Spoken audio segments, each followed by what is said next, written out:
Bueno, muy de nuevo. Vamos de nuevo. Muy buenas noches. Ay, qué bien, cómo me responden, hasta los chicos responden, che. Bien, qué precioso es que nos podamos juntar una vez más, que podamos estar juntos en este lugar. Les transmito saludos de Ari, sí, que quería venir pero todavía está con las últimas, ya creo que una semanita más y ya va a poder salir a hacer un K42. Bueno, no, tanto no, pero sí va a estar mejor y va a estar más en condición y más, se va a sentir más libre ella para poder hacer cosas. Así que les transmito los saludos. Habíamos empezado hace, una semana atrás, el tema del amor incondicional. Y habíamos visto cuál era la clase de amor que Dios tenía para con nosotros, ¿sí? Y habíamos visto de la paciencia del Señor, y habíamos visto de la misericordia del Señor, y habíamos visto cómo el Señor se había comportado con nosotros en nuestra vida.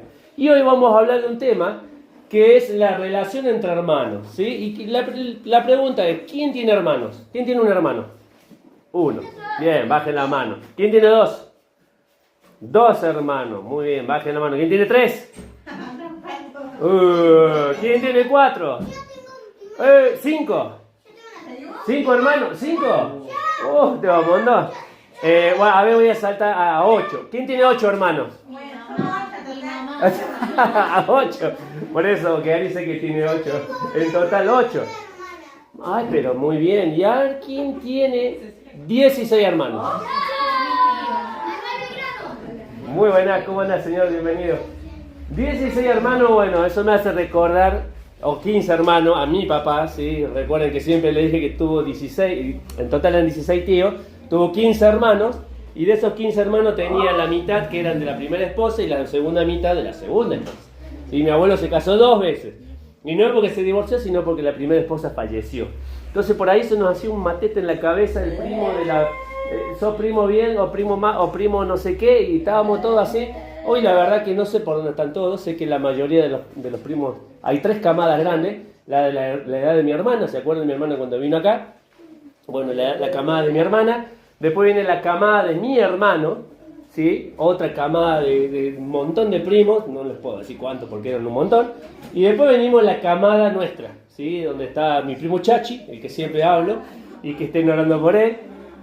Por su salud, por el tema de la vista. Bueno, está Pedro, que fue aquel que estuvo conmigo en la secundaria, toda la secundaria junta, también otro primo. Y después viene una generación más chica que nosotros. La última generación de primos, ¿sí? Que vino acá, no sé si ustedes se acuerdan, Jesse y Ale, que se acuerdan que nos habían acompañado cuando hicimos una vuelta a un evento de la carroza que habíamos hecho la última vez, ¿sí? Donde estaban los chicos que se helaron de calor. Bueno, esa última vez, esa es la última camada de primos y ahí se cierran, no hay más camada, hay 4 generaciones de primos, más o menos ahí somos todos los que estamos, y hoy vamos a hablar justamente de esa relación, pero entre hermanos, ¿sí? Y cómo manifestar ese amor incondicional a nuestros hermanos. Y quiero que prestemos atención a algo que espero que te sea de bendición para vos, como ha sido bendición para mi vida. Dios es el que está más interesado en las relaciones que tengamos con Él y justamente con nuestros hermanos. Cuando comenzamos y vamos al libro del Génesis, vamos a encontrar que Dios establece varias preguntas, pero hay 2 que son relacionales. La primera de ellas en Génesis capítulo 3 y versículo 9, la relación con Dios. Cuando Dios le pregunta a Adán, ¿dónde estás tú? Y esa pregunta para Adán no era porque Dios no sabía dónde estaba Adán, ni estaba jugando a las escondidas con Adán, sino lo que estaba preguntándole, ¿dónde estaba la relación de Adán para con Dios? ¿Se acuerdan que una vez que pecamos a través de Adán, nuestro padre, Adán intentó esconderse de Dios porque dice él que tenía miedo, le empezó a generar miedo su pecado que lo había separado de Dios.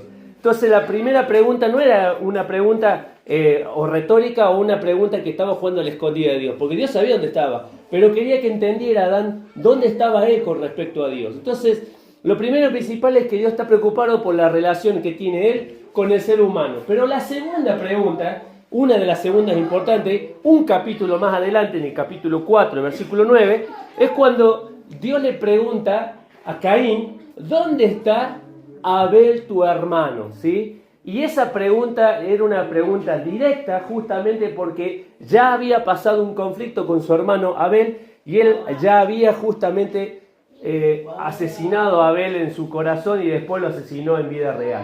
Entonces, Dios es el que está más justamente preocupado por las relaciones que tenemos. Justamente los dos mandamientos principales que se resume toda la ley: amarás al Señor tu Dios y después amarás a tu prójimo como a ti mismo. Entonces las dos preguntas que uno se puede realizar: ¿dónde está mi relación con Dios y dónde está mi relación con mis hermanos? Es la misma que se resume en la ley: amar a Dios y amar al prójimo. Y hoy vamos a ver cómo podemos hacer para amar a aquel prójimo que está de nuestro lado y brindarle un amor incondicional, como Dios nos ha amado a nosotros. Muchas veces decimos amar a Dios, pero nos cuesta amar a nuestros hermanos, en su forma de ser, en su carácter, en su forma de pensar, en su forma de resolver los conflictos. A veces no resolvemos los conflictos de la misma manera y no debemos pensar que nuestra forma de resolución de conflictos es mejor que la de nuestros hermanos. Vamos a ver el modelo del amor en Juan capítulo 13. Te invito a que abras tu Biblia ahí en el libro de Juan capítulo 13, porque es una de las historias más apasionantes. Es la cena en donde el Señor se levanta a lavarle los pies a sus discípulos, aquellos que estaban con Él, aquellos que lo seguían, aquellos que permanecían con Él hasta el último momento. Y algo muy interesante que vamos a tratar de ver, algunas cositas con respecto a cuál es el modelo del amor que Dios espera que nosotros tengamos. La primera de ellas: un amor firme. Capítulo 13, versículo 1. Dice así: antes de la fiesta de la Pascua, sabiendo Jesús que su hora había llegado para que pasase de este mundo al Padre, como había amado a los suyos que estaban en el mundo, dice ahí, los amó ¿hasta cuándo? Hasta el fin. Y la palabra que utiliza ahí cuando habla de fin, habla de un extremo, de un sumo, de un horizonte, de no tener un principio y un fin. Jeremías 31:3 dice, Dios mismo hablándole a su pueblo: con amor eterno te he amado, por tanto te prolongué mi misericordia. Y el amor firme es lo que nosotros debemos experimentar con nuestros hermanos. ¿Qué es el amor firme? ¿Qué es un amor constante? ¿Qué es un amor práctico? Mira, vamos a ver algún ejemplo principal que quiero que abras tu Biblia en 1 Samuel capítulo 18. Vamos a ver el ejemplo de dos amigos, de dos personas que estaban juntos, que comenzó una relación de amistad. 1 Samuel capítulo 18, versículo del 1 al 3, David y Jonatán. ¿Sí? Eran dos personas que uno estaba ya como hijo del rey y el otro venía de haber asesinado a Goliat, pero pasos más antes dice que venía de haber estado cuidando ovejas. Ese era David. Y David se encuentra con Jonatán y establecen una relación de amistad entre los dos. Entonces, 1 Samuel capítulo 18 del 1 al 3, quiero que podamos entender porque esta relación, a pesar de los conflictos, a pesar de los momentos difíciles, a pesar de que hubo cosas que pasaron en el medio, ellos no permanecieron firmes. Dice capítulo 18 de 1 Samuel, versículo 1. Y aconteció que cuando él hubo acabado de hablar, está hablando de justamente David, que estaba hablando con Saúl, el alma de Jonatán quedó ligada con la de David, y le amó Jonatán como a sí mismo. Y Saúl le tomó aquel día y no le dejó volver a la casa de su padre. E hicieron pacto Jonatán con David, porque él le amaba como a sí mismo. Y dice ahí justamente a continuación, y Jonatán se quitó el manto que llevaba, se lo dio a David y otras ropas suyas, hasta la espada, su arco y su talabarte, y salía David donde quiera que Saúl le enviaba, y se portaba prudentemente, y lo puso Saúl entre la gente de guerra, y era acepto a los ojos de todo el pueblo, y a los ojos de sus siervos y de Saúl. Dice el versículo 9, desde aquel día Saúl, dice, no empezó a mirar con ojos o con buenos ojos a David. Pero ¿te das cuenta de lo que está pasando con Jonatán y David? Jonatán y David, dos personas que se encuentran en medio de una batalla, de un conflicto, comienzan a establecer una amistad. Y esa amistad se transforma en un lazo entre ellos dos que no se separan por ninguna razón, ninguna circunstancia. David lo había mirado, Jonatán había mirado a David, y dice en los versículos que leímos que David, como una señal de reconocimiento, que David dice que se quita el talabarte, se quita aquellas cosas que eran propias de un hijo de rey, y se los pasa a él, tratando de dar a entender, para que nosotros podamos entender, cómo Jonatán estimaba a David, que él estaba dispuesto a renunciar a su propia posición para dársela a David, para que David tuviera ese privilegio. Porque había visto en David, ¿qué cosa? Que David había matado a Goliat. Había visto un hombre de fe, había visto un hombre valiente, había visto un hombre que estaba dispuesto a enfrentar cualquier obstáculo. Y David, y Jonatán, perdón, lo cambio al revés. Y Jonatán quería ser justamente amigo de esa persona. Y ahora uno dice, pero ¿cuál es el amor firme? Si eran dos personas que se encontraron en una circunstancia difícil y empezaron a caminar como amigos, ¿cuál es la circunstancia difícil? Te lo leí recién. Dice que el papá Saúl no comenzó a mirar con buenos ojos a David. Empezó a ver en David una competencia. Empezó a ver en David alguien que le podía quitar el trono. Y a partir de ese momento, Saúl cambió su semblante para con David, y David se transformó en un enemigo interno para él, que tantas veces lo quiso matar y lo quiso alancear y lo quiso desterrar de su lugar, pero no pudo contra aquel que Dios había elegido para que fuera su sucesor. Y dice que nosotros podemos aprender a buscar personas, buscar amigos, buscar hermanos en Cristo, aquellos que nos puedan acompañar en la vida. Todos tenemos momentos buenos y difíciles en nuestra vida. Salomón decía en el libro de Eclesiastés que muchos días son oscuros para nosotros, muchos días van a ser tristes.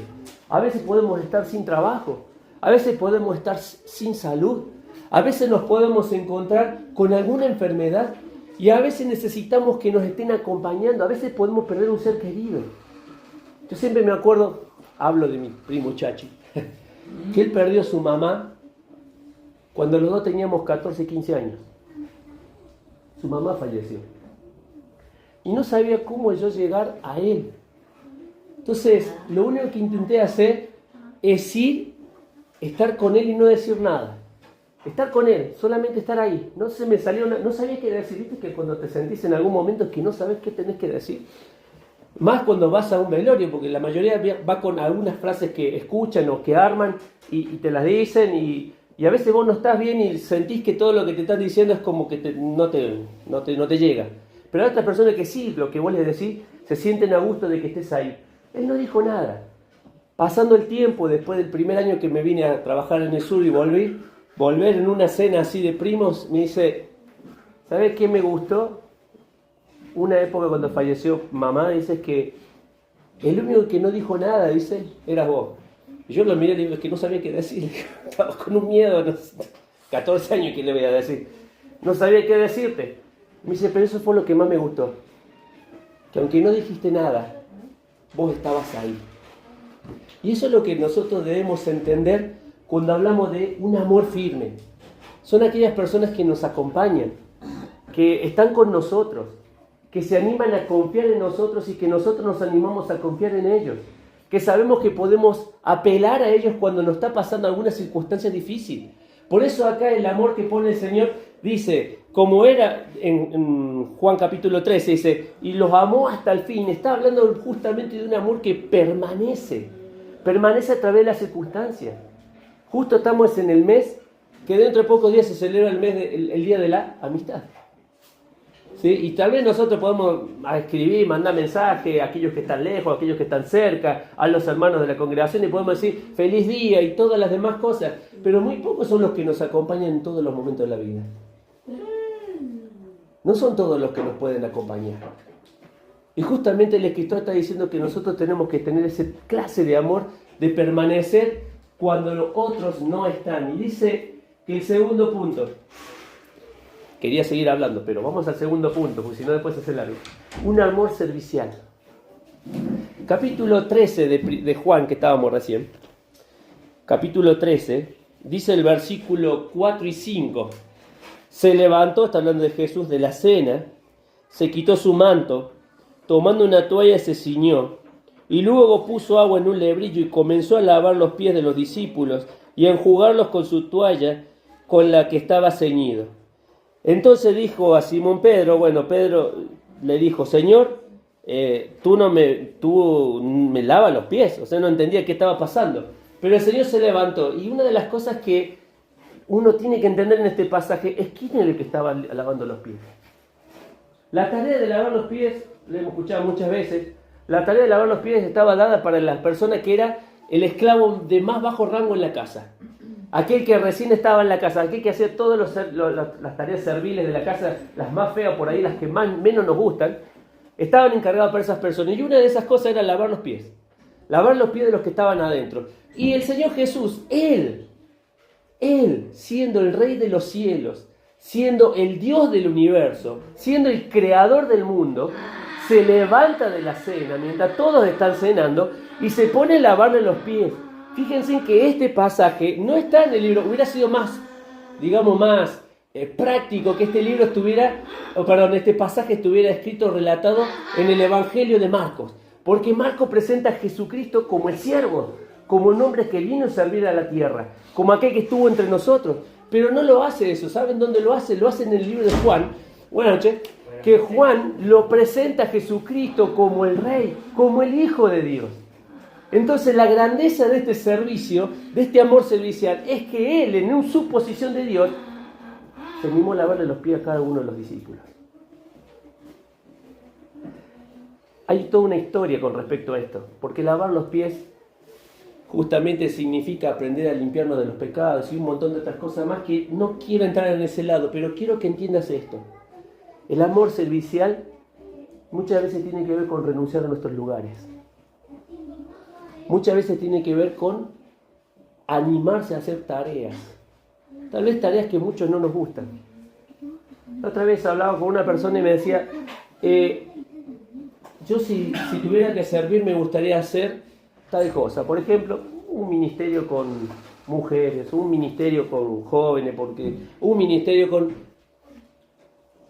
Y le digo, ¿sabías que cuando nosotros ingresamos, creo que a Leandro también le pasó lo mismo? Luis estaba encargado de la iglesia en aquel momento y venía de Andacollo, de estar trabajando con niños, de hacer discipulado, estábamos con la reunión de jóvenes.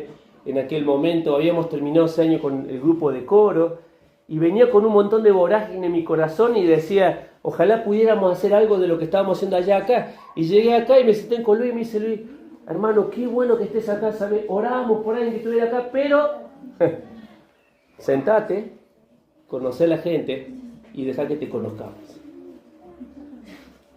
No me gustó en ese momento. No me gustó mucho en ese momento. Pero ¿sabes lo que llegué a entender? Que uno tiene que estar dispuesto a realizar cualquier tarea. Y en aquel momento fue la tarea que venimos haciendo, trayendo cosas. La pantalla que ustedes ven, el proyector que ustedes ven, siempre fueron detrás de un auto, detrás de otro, ahora detrás de una camioneta, siempre fue trayendo. Ese fue nuestro trabajo. Trayendo gente, yendo a buscar a personas. Ese fue nuestro trabajo durante un año. Pero el Señor estaba trabajando y dice, aprender que la grandeza no es un lugar, sino la utilidad. La utilidad. Y el Señor Jesús nos mostró eso. En Mateo 20:28, el Señor Jesús dice una frase ahí, que Él no vino para ser servido, sino para servir y dar su vida en rescate de muchos. Y ahí cuando utiliza la palabra servir significa diaconeo, servir como un anfitrión, como un amigo. Pensemos en esto. El Señor Jesús era el Rey del universo. Era el Señor de los cielos y la tierra. Filipenses dice que hay ese sentir que hubo un Cristo Jesús que no se aferró a un lugar, sino que se despojó a sí mismo. Dice, tomando la forma de hombre, se hizo siervo y fue obediente hasta la cruz. Ese es el concepto. Él es el dueño de todo. Puede haber llamado a un ángel para que le lavara los pies a los discípulos. Pero los discípulos no hubieran entendido lo que estaba haciendo el Señor Jesús. Prefirió mostrarlo con el ejemplo. Entonces, un amor servicial tiene acciones a imitar. Yo te voy a mostrar 2 acciones y 3 actitudes. ¿Sí? 2 acciones para poder imitar. La primera, tomar la iniciativa. Versículo 4, ¿quién se levantó? Señor Jesús. No se levantó por ahí un Pedro, que era el más efusivo, el que salía ahí siempre con la respuesta. ¿Quién fue el que le cuestionó al Señor Jesús? ¿Qué estás haciendo, Jesús? ¿No estás lavando los pies? El primero que habló. El primero que salió de la barca y fue, Señor, si eres tú, di que vaya por arriba del agua. Y yo voy, el más impetuoso, el que más siempre marcaba el camino, no tomó la iniciativa para lavar los pies. No es una crítica a Pedro. ¿Sí? Estoy diciendo que muchas veces no tomamos la iniciativa. Queremos que otros tomen la iniciativa. Y a veces pensamos que a otros les sobra el tiempo. A nadie le sobra el tiempo para servir. Todos nos hacemos el tiempo que es distinto. Tiempo para trabajar, tiempo para estar en la familia, tiempo para salir de vacaciones si podés, tiempo para... Nos hacemos el tiempo, no es que nos sobre el tiempo. A nadie le sobra el tiempo, pero Jesús tomó la iniciativa. Jesús también estuvo dispuesto a servir a todos, dice el versículo 5 en plural. Y luego puso agua en el lebrillo y comenzó a lavar los pies de los discípulos. Y entre ellos, ¿quién estaba? Judas. No hizo diferencia el Señor. No dijo a este le voy a servir mejor porque tal vez me puede conseguir algo. Y a este que no me puede conseguir nada, bueno, a este le doy lo que me sobra. No, Él sirvió a todos. Tomó la iniciativa, sirvió a todos. Pero también hay 3 actitudes que podemos encontrar. La primera de ellas cuando servimos. Personas que no entienden el servicio. Versículo 6 decíamos recién. ¿Qué dijo Pedro? ¿Tú me lavas los pies? Pedro no había cosas que no llegaba a entender. Pero ¿cómo vos me vas a lavar los pies a mí? Vos que sos el maestro, me venías a mí a lavar los pies, no entiendo. Pero el mismo Pedro, más adelante en el versículo 8 dice, a continuación, y Pedro le dijo, no me lavarás los pies jamás. Y Jesús le dijo, si no te lavares, no tendrás parte conmigo. La segunda actitud, hay personas que no quieren que les sirvas. Que tu servicio sea de bendición para ellos. A veces ayudas a personas que no quieren. A veces querés ayudar a personas que no se dejan ayudar.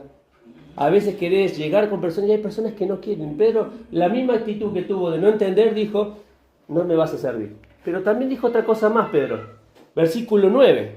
Dice el versículo 9 a continuación, le dijo Simón Pedro, Señor, no solo mis pies, acá está la picardía, sino también las manos y la cabeza.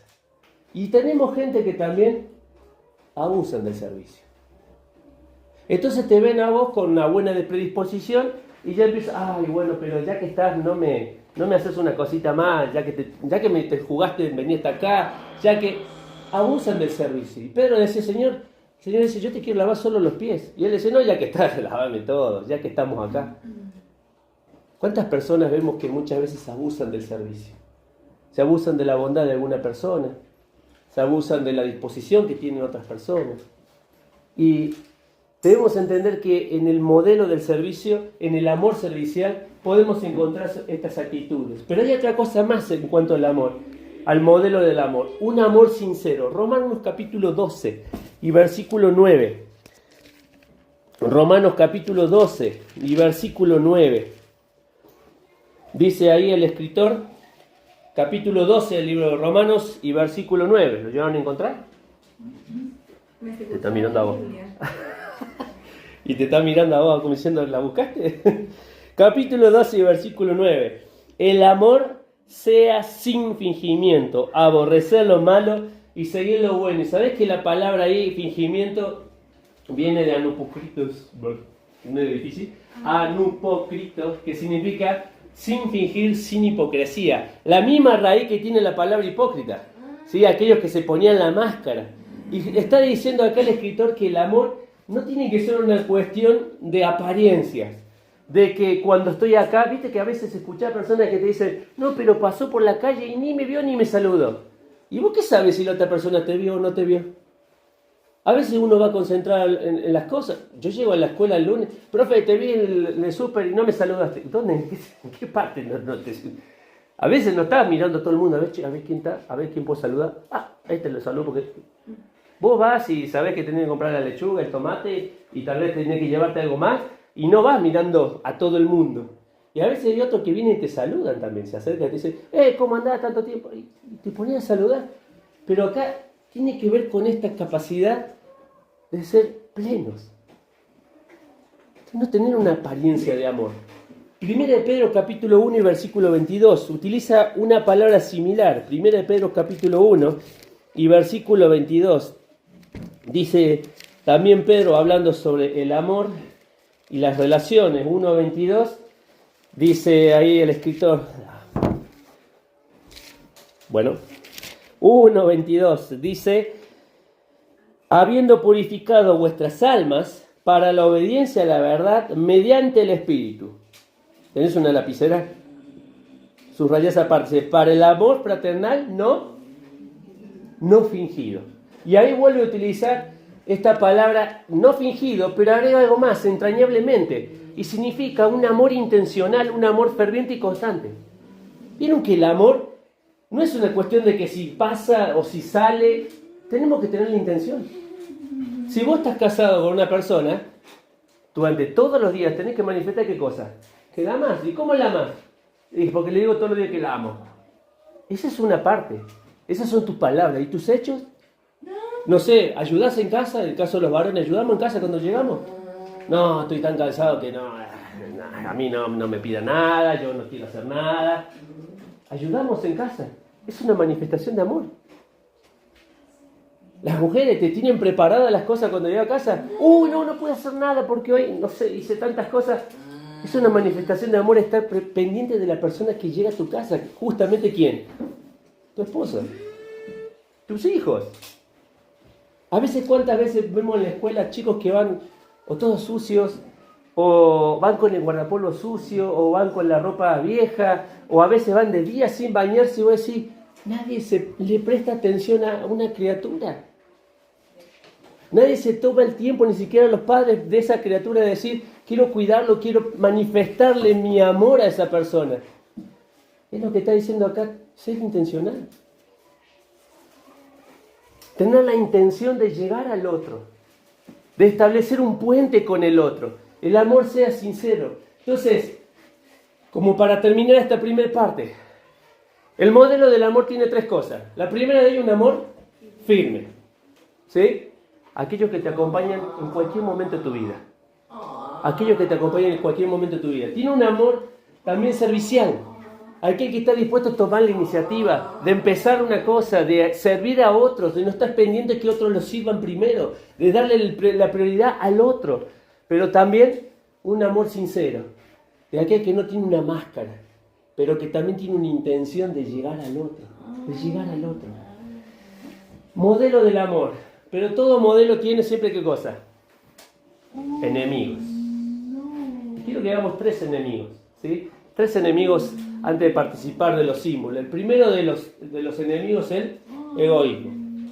No importa si estás casado, no importa si sos soltero, no importa si sos hijo, no importa si sos padre, no importa si tenés estudios, no importa si no tenés estudios, no importa si tenés trabajo o no tenés trabajo, el egoísmo nos atraviesa todo. Desde el momento que nacemos, lo primero que decimos es yo. Y si no ve, mirá a los chicos cuando no hablan y dale un juguete y ponelo en el medio. Y no va a ver que uno haga para vos. ¿Qué hace? Mío. Aquellos que tienen hermanos me imagino que deben saber muy bien de lo que estoy hablando, ¿no? No pasó nunca. Nunca pasó una cosa así. Pero decimos mío. Peleamos. Tenemos esa cuestión de que todo tiene que ser para nosotros. Hay una definición que dice, el egoísmo es una actitud que se centra en los intereses propios y no en los de los demás. Es uno mismo. No existe otro, es el ombligo del mundo. Todo pasa por él, todo lo tiene que sentir él, todo lo tiene que hacer él, todo es importante para él, menos los otros, ni lo que piensan los otros. Filipenses capítulo 2. Filipenses capítulo 2. Abre tu Biblia ahí en Filipenses capítulo 2. Recién hablamos del modelo del Señor Jesús, pero dice Filipenses capítulo 2 y versículo 3, nada hagáis por contienda o por vanagloria. Subrayá lo que dice ahí la Biblia, nada hagáis por contienda o vanagloria. La contienda tiene que ver con una lucha, con un enfrentamiento, con querer tener poder. Nada hagáis por contienda, pero tampoco dice por vanagloria. Y la palabra que utiliza es hincharse, impresionar. ¿Alguna vez hiciste pan? ¿Alguna vez hiciste pan? ¿Sos de usar levadura? ¿Viste cuando se hace el pan? A veces yo he visto a alguien que hace la masa para hacer tortas fritas, ¿no pan? Y ella le pone levadura. Yo estilo cordobés no, sin levadura, masa sola, así nomás. Bueno, ahora estamos sin taca, así que no estamos usando casi tortas fritas. Pero algún fin de semana hay un desliz ahí con la harina. Pero, ¿vieron cuando se hincha, se hace así la masa, toda una cosa? Y cuando le pone las manos arriba para volver a amasarla y meterla a la torta frita a la olla con aceite o con grasa, ¿te vieron que se hace de nuevo así? Se achica de nuevo. Vos le metés la mano arriba y todo lo que parecía grande, espectacular, se hace nada. Ese es el concepto de acá. El concepto de hincharse. El concepto de la vanagloria, de aparentar que en vez de ser para el Señor la gloria, es para mí, pero es todo vacío. Porque cuando le pones la mano, cuando vos querés ver si es real, se desintegra. ¿Te acuerdas el 1 Corintios capítulo 3? Cuando el Señor dice que cada uno de nosotros va a ser probado por fuego. Y dice, aquellos que construyeron oro, piedras preciosas, plata, cuando pase por el fuego dice que queda. Pero aquel que construyó con madera, heno, hojarasca, dice que va a pasar por el fuego. ¿Y qué va a pasar? Se va a quemar todo. ¿Cuántos incendios hemos visto acá en Villa que surgen por el tipo de construcción? A veces por descuido, por poner una ropa arriba de calefactor porque la querés secar rápido y querés que salga ya, o porque dejaste algo prendido, o por una chimenea que no estás limpiando constantemente y se te prende todo fuego y lo que era de madera, ¿qué pasó? Se quemó todo.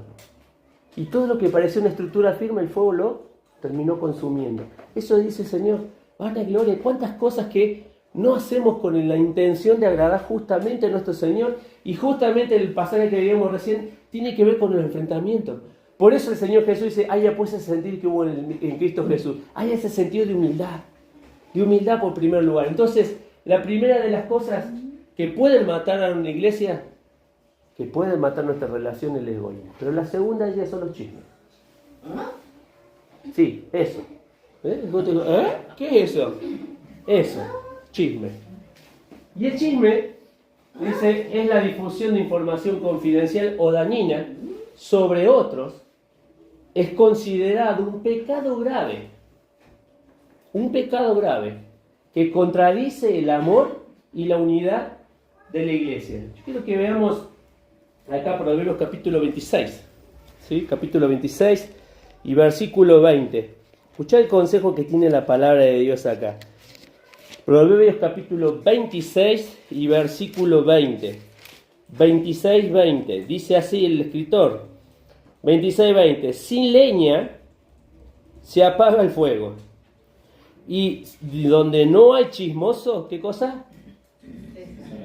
Cesa la contienda. Vos querés ver un grupo dividido por un chismoso en el medio. Y agarrate después. Porque dice, donde hay leña, donde hay un chismoso, es para encender fuego en todas las relaciones de las personas. Y el escritor utiliza acá la palabra de esto, rezongar, murmurar. Pero hay una frase que hoy la encontré hoy esta y la quise poner acá, que no sé si llega a ver, John Spurgeon la dice, el chisme dice, emite un veneno triple. No es la triple A, ni la triple viral, ninguna de esas, pero dice que esta es un veneno triple. ¿Cuál es? Porque hiere al que lo dice. Hiere al que lo dice. Pero también dice al que lo escucha. Porque si vos estás diciendo algo, quiere decir que hay alguien que tiene que ¿qué? Poner la oreja y escuchar lo que está diciendo el otro. Y en última instancia, a la persona de la cual se habla. O sea, el que dice, el que escucha y de quién se habla, los tres salen perjudicados. Hoy me llamó la atención, porque hoy se me dio por ponerlo en el estado. No es para que vayan a ver mi estado del teléfono, ¿no? Pero vos sabés que las personas que le pusieron un corazoncito son personas que o han venido a esta iglesia, o han ido a otra iglesia y dejaron de asistir, o están en otro lugar y tampoco están asistiendo a una iglesia.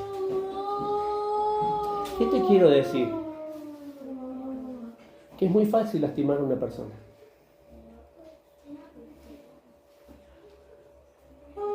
Es muy fácil lastimar a una persona en la iglesia. Por eso decía Santiago que bienaventurado aquel que puede domar la lengua, aquel que le puede poner freno antes de hablar de él. En vez de hablar de, anda a hablar con él. Habla primero con la persona. Si vos estás viendo algo, si estás percibiendo algo en la vida de la persona, habla con ellos primeramente, no hable con otros. Y menos si tenés un conflicto. Menos hay un conflicto de por medio. Mateo 18. Lo solucionás primero con él, habla con ella. Pero, ¿cuántas personas se terminan yendo porque no podemos controlar la lengua? Y no nos damos cuenta el dolor que provocamos en la vida de la otra persona y dolores que después tardan años en sanar. Mirá el ejemplo de acá. Esto lo encontré en una edición de un diario en Atlanta, Estados Unidos. Y fíjense cómo habla un chismoso, ¿sí? No es que para que ustedes se sientan ninguno tocado, sino para que vean qué función cumple el chismoso. Dice, soy más mortal que un cañonazo, ¿sí? Gano sin matar, destrozo hogares, desgarro corazones y arruino vidas. Viajo en las alas del viento. No hay inocencia que lo bastante fuerte para intimidarme, ni pureza que sea lo suficientemente pura como para amedrentarme. No tengo respeto alguno por la verdad, ni por la justicia, ni misericordia para con los indefensos. Mis víctimas son tan numerosas como la arena del mar y suelen ser inocentes. Nunca olvido y pocas veces perdono. Me llamo chismoso. Y está relacionado con el pasaje que leímos recién. Proverbios capítulo 26, versículos 20-21. Atlanta, Georgia. Qué terrible, ¿no? Qué terrible las cosas que pueden salir de nuestra boca, a veces a sabiendas y a veces sin sabernos.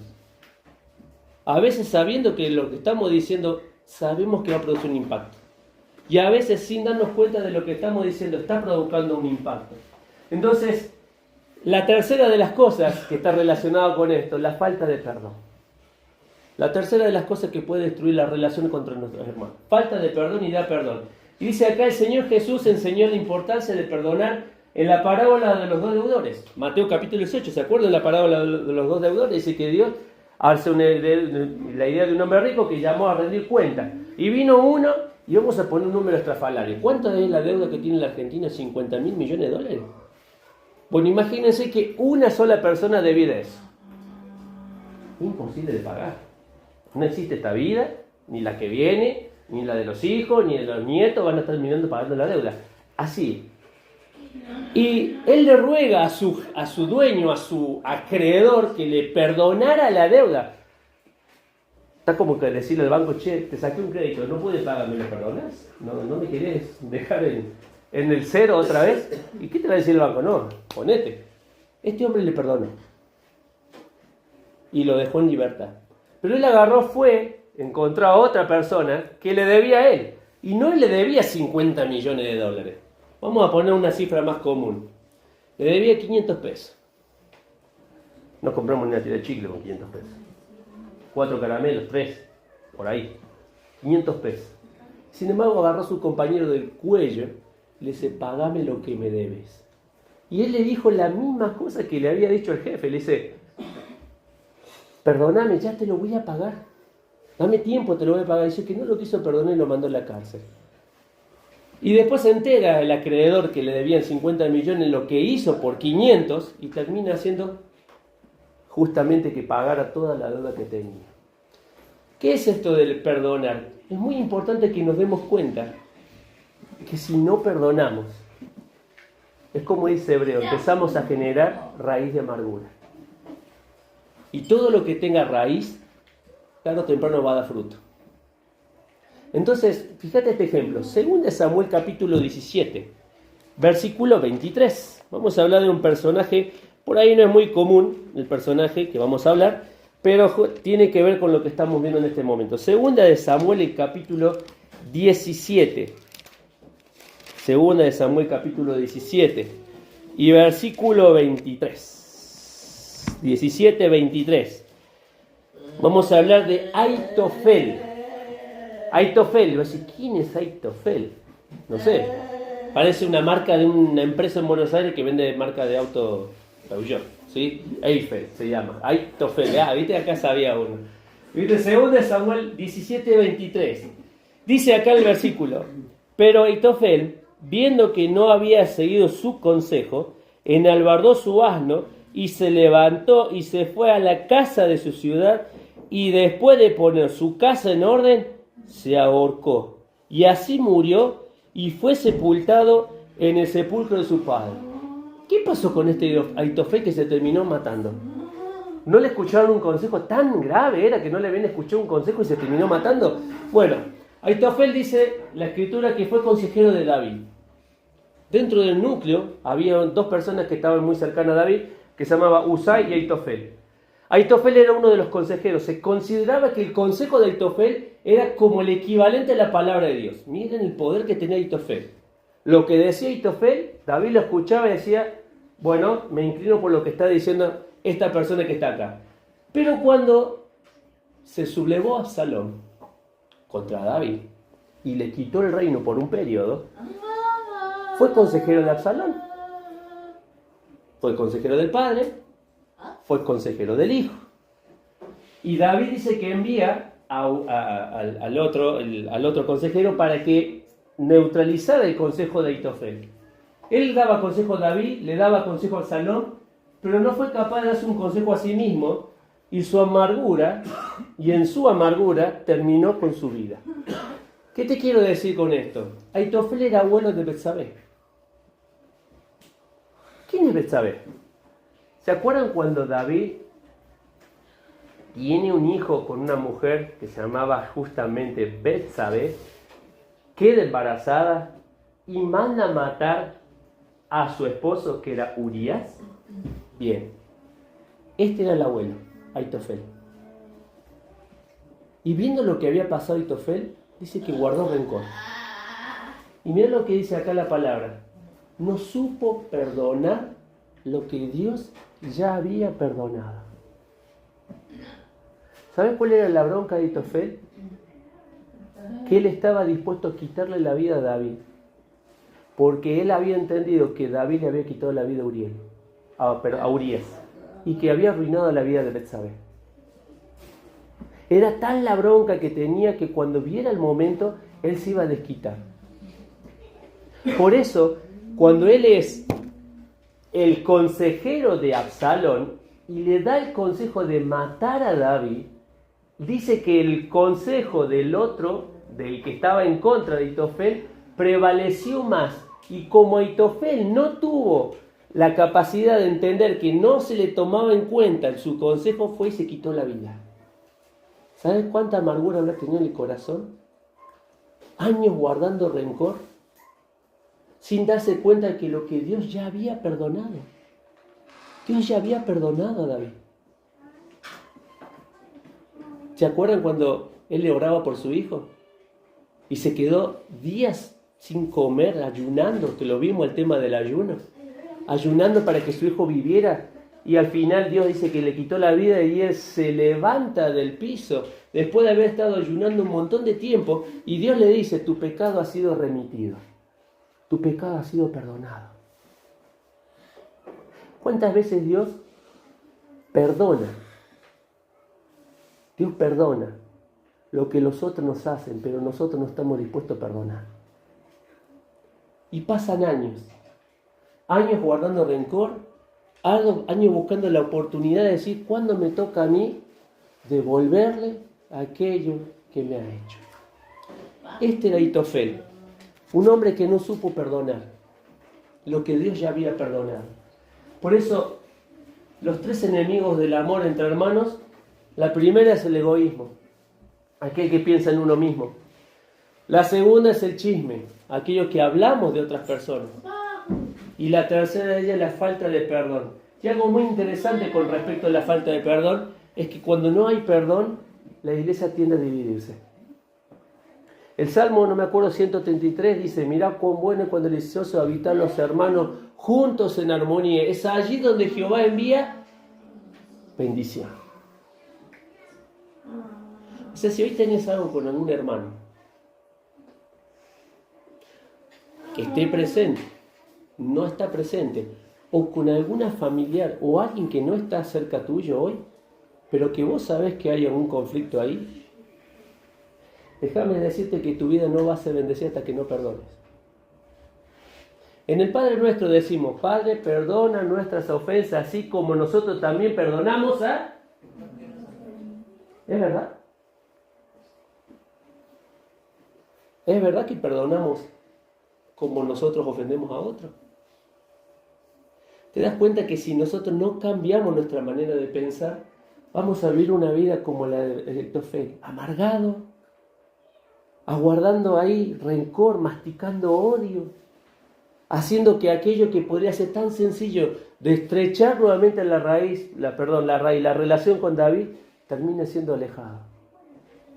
Te invito a que si tenés hoy con quién arreglar cuenta, lo puedas hacer hoy. No sé, llamalo después que termine la reunión. Llamalo mañana, ponete un plazo, orá. Pero pedir al Señor que te ayude a sacar las cosas que están en el corazón. Porque lo que no sale del corazón, tarde o temprano se genera una raíz. Y esa raíz tarde o temprano da un fruto. Y ese fruto va a dar una división en la iglesia. Termino con un pasaje más. Efesios capítulo 1. Efesios capítulo 1. Y versículo 3.